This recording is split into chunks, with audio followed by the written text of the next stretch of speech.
Beloved, welcome back to the log cabin. In today's video, we are going to be installing the heating, air conditioning, furnace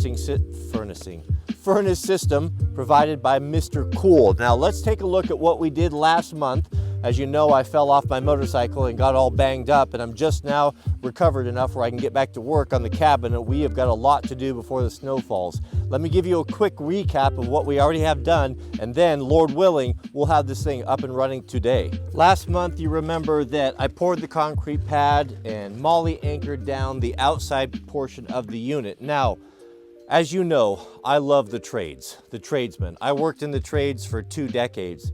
However, things have gotten so expensive, and you have a guy come out and automatically it's a couple $1,000s just to do basic work. What's cool about this system, and what really appeals to me, is that this is homeowner pro installed. You don't have to have anyone come out and charge it or do anything. All of this can be done with just basic tools, with just basic knowledge. And that's what really is the appeal of this and why they're so popular. Let's take a walk inside. My beloved manservant, Mr. Jiraiya, bless him, has got everything laid out. He's going to be lending me a hand today. And, well, we have a little bit of an update here. We got the interior walls framed up. This will be the bathroom, laundry room, shower, full bath in the Metal Art Cozy Cabin. Things are moving on. Windows will be installed, handrails. I feel like I could do all this work now, so we're going to really get after it. The time is short. The snow is about to fall. So today, we're going to install this unit. This unit is going to be installed right up here. So I guess, just to give you an overview of what we need to do, we'll install the head, we'll run the lines, which are pre-charged with coolant, make the connections, and then hook it up to our off-grid power supply, and we're going to have AC. We'll be heating the outside for sure. The windows will be in soon. So let's get to work on mounting the head unit. I know it's going to come up, so I'll address it. Why are we putting a mini split in a log cabin? Why not a wood stove? Aren't log cabins supposed to have wood stoves? Yes, there will be a wood stove. However, we're not living here full time. And unless you want to come here and keep the fire going 24/7, then all the pipes will freeze and we have to have it. So the Mr. Cool system is a system that we can install ourselves, as well as we can control it and monitor it when we're not here. When we're in the main house, I can get on the app and look at it, control it, turn up the heat, turn it down. That way it'll keep it from freezing. And this is really essential, especially in a cold climate. The first and most important decision that we need to make is where the unit is going to be placed. And I've agonized about this back and forth, and it seems to me the best place to put it's going to be on this back wall. We're pretty limited with space in the cozy cabin because it is so small, but there is room for this. So we have a template right here to help us not make any mistakes, but really the most important thing is this backing plate. We're going to mount the backing plate to the log wall, and what I'm thinking was probably center it on the back wall somewhere right here. This will give us the ability to make a short run of the lines down the wall into the crawl space so we don't have unsightly lines on the interior wall. If we measure across here, we want to find center of this room. I believe this is about 17 feet. Right there, 17. Okay, so 8.5 feet. 8.5 feet to center, and that's probably where we'll set this bracket. Working on log homes, I'm learning this is the first time I have ever tried to trim out or finish one. It comes with its own challenges, meaning that nothing is flat and true like we have on a regular type of house. So what I want to do here, we're going to have to do a little bit of shimming. With the template they gave us in this bracket, this gives Proho the ability you could install this by yourself. You don't need any help because you can easily put the bracket up, make all of the mountings, and then just lift it into place. It's not very heavy. Manservant just cut me this piece of cedar 2x. We're going to start with this. We'll start shimming this out. I cut it the same width as the bracket, and he's ripping on the table saw down some various shims that we can compensate for. So I think the best thing to do is to mark this where it goes now, and then we'll mount this, and then we can start installing our shims. Okay, over here, looks like maybe 1/2 inch. Looks pretty good. Perfectly plumb. Boy, we got off easy. We didn't have to do any oddball shims.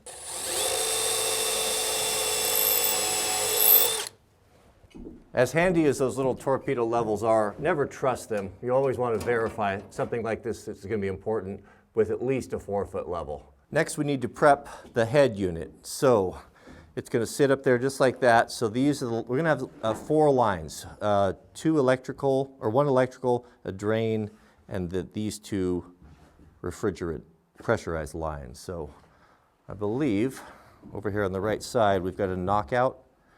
So let's start. We'll cut that out first, and then we can bend these around, and then we're going to come out to the right side. Then we'll just have a little bit of line showing right across there that we can trim out with a board or something that looks nice, and then we'll go down inside the wall and into the crawl space. Knockouts. Do we start with the small one and then expand if need be? This is the drain line. All AC units are going to have condensation, to create condensation. You'll see that on your own at home, or like your car when it drips water. So this will need to be ran to the outside. And then these are the pre-charged cooling lines. And from what I read, we just carefully bend these around.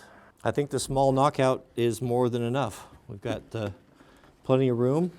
These will push in here, flush mount. I think we're ready, gentlemen. I think we can hang this up there on our bracket. Let's put these, we were going to go behind, weren't we? Mm-hmm. Yeah, let's do that. Let's put it right behind here.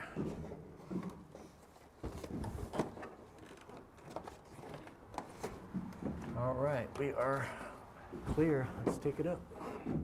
Can you see the tabs? I can. I'm going to go a little bit to the right. And then we can slide that left and right a little bit as well. A little bit of play in that? Yes. This looks great. So I centered it on the back wall. Center line's right here, for the reason that now we're going to have these 4 exposed lines. We'll clean this all up, and they will bend and go into this wall and then bend. We can make a 4-inch radius, so these can go straight, and this will be pretty simple just to put some sort of a piece of trim on there, and that's the only lines we'll see on the interior or the exterior. So this will actually be quite clean.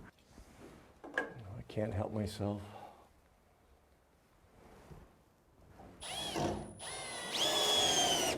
Here's what I'm thinking. I put that 2x4 up there temporarily so we can use that as a stop to bend these. Now we've got 2x6 walls, and when I say 4-inch radius, what the book says is that you can bend this no tighter than a 4-inch radius. That will still keep it inside here because we got 5.5. Here we go, gentlemen. We want to be careful and not kink this. Oh, it bends nicely. The reason why I set the head unit where I did, as you see, I want to keep these lines, these exposed lines, at a minimum. I don't want them on the outside or too much on the inside, and this will be very easy to trim out.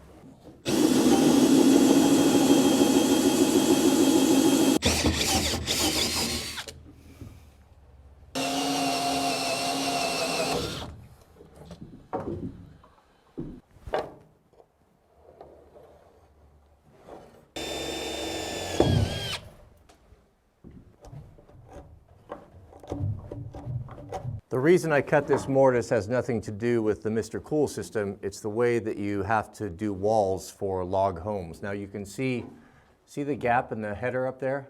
We cannot fasten this to the ceiling because the logs are settling over the centuries. So you have to make allowment. That's why we have to allow for 3 inches of settling over the years. But we still need to secure this wall because it's just moving back and forth. So if we go to the plans, you'll see you cut a mortise in here, use a timber screw with a washer like this. You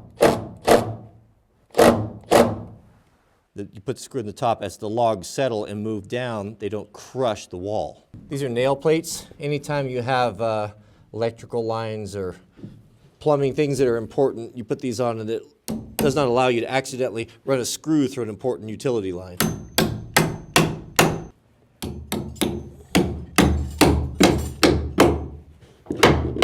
I do believe, gentlemen, we are ready to connect up the lines. Now, this system, as I said, is all pressurized, so you don't have to have someone come out and do it.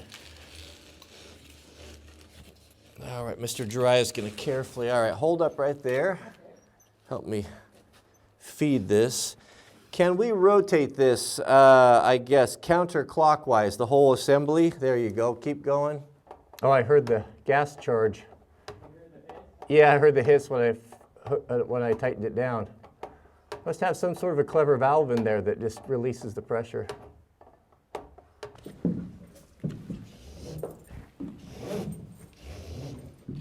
Gentlemen, I think that is it for the inside. So just to recap, we got the head unit mounted. We have this centered in the back wall of the cabin.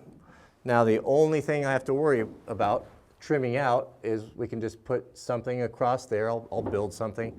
This will all be, this wall will all be T&G. There'll be the door right there to go into the utility bathroom shower. And this will be cleaned up very nice. So all the trim will go right in here, fit flush. So the only thing we see for the whole install is 12 inches of those lines that we will cover. Now we don't have the power brought in here yet. So we're going to be the new EcoFlow. Fortunately, the Delta Pro has got 240 on board. So Mr. Dry wired up a temporary here, right there. So this is 240. We'll plug this right here when we're ready, and it should completely power the unit. Keep it coming.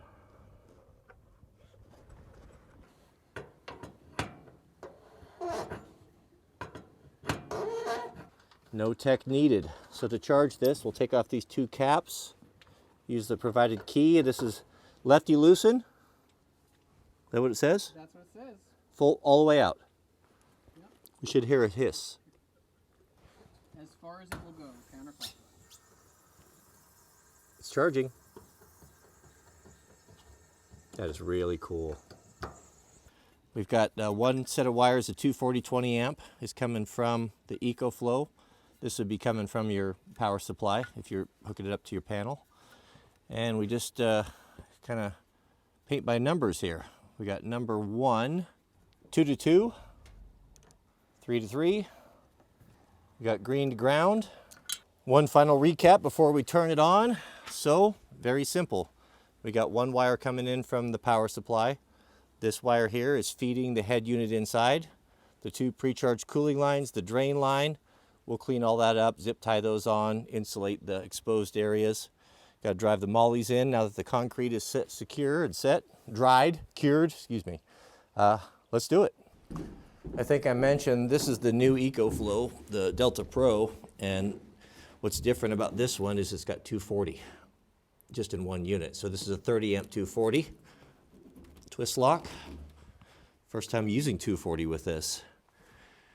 120 on, 240 on. It works. All right, gentlemen, the moment of truth. I've got the remote control here on.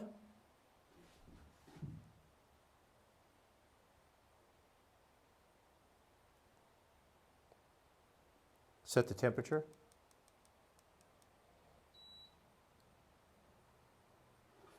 Cool, huh? Check that out. That is cool. I'm very happy with that. How simple was that? And I can run this whole thing from the remote. That looks kind of cool, doesn't it? I like that. And we got cold air coming. Very nice. All right, it is running in full AC mode. We're guessing probably 76 outside. We have it set to 66. That's a really cool little thermostat option there. Like, I didn't even know that was there until we turned it on. It's very quiet. I'm gonna stand right next to it. It's blowing. It's almost silent. Now this is temporarily hooked up. We're gonna actually have the cabin off grid as well as grid tie so we can have both.